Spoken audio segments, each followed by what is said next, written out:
اور یہ ایک سوال ہے، اس میں رہنمائی فرما دیں کہ جو مساجد ہیں، مساجد کو ہم صدقہ اور خیرات یا صدقۃ الفطر یا زکوٰۃ کیوں نہیں دے سکتے؟ کیا قرآن اور حدیث میں اس چیز کی کوئی واضح ممانعت ہے؟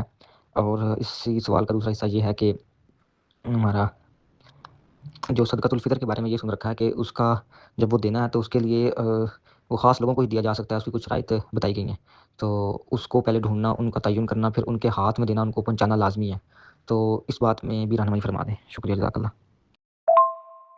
السلام علیکم ورحمۃ اللہ وبرکاتہ۔ پیارے بھائی، آپ نے بہت اچھا سوال پوچھا۔ قرآن مجید میں صدقہ، زکوٰۃ وغیرہ کس کو دیا جائے، کس پر خرچ کیا جائے، اس کا ذکر سورۃ توبہ کی آیت نمبر 60 میں مذکور ہے، اور اس آیت میں 8 قسم کے لوگ ہیں جو بیان ہوئے ہیں۔ شروع ہوتی ہے انما الصدقات للفقراء والمساکین، جن کا ذکر ہے فقیر، جس کے پاس کچھ نہ ہو، مسکین، ضرورت مند، پیشہ ور بھکاری نہ ہو، اور اسی طرح سے وہ لوگ عاملین زکوٰۃ، جو زکوٰۃ کو جمع کرنے والے نمائندے ہوں، اور وہ غیر مسلم جن کو اسلام کی طرف ان کے دل مائل ہوں، اسلام کی طرف ان کو لانا مقصود ہو۔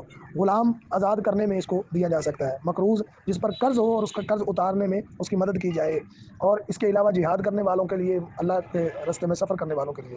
اور مسجد کو نہیں دیا جا سکتا، مولوی کو نہیں دیا جا سکتا۔ اگر مولوی صاحب مسکین ہیں تو پھر دیا جا سکتا ہے۔ اسی طرح مدرسہ کو صرف اس صورت میں دیا جا سکتا ہے کہ وہاں پر مسکین ہوں اور ادائیگی میں ان کو اس رقم کا یا جنس کا مالک بنایا جائے، ورنہ وہاں کے اساتذہ کی تنخواہیں یا عمارتوں کی جو ہے وہ تعمیر میں نہیں دیا جا سکتا۔ اللہ عالم۔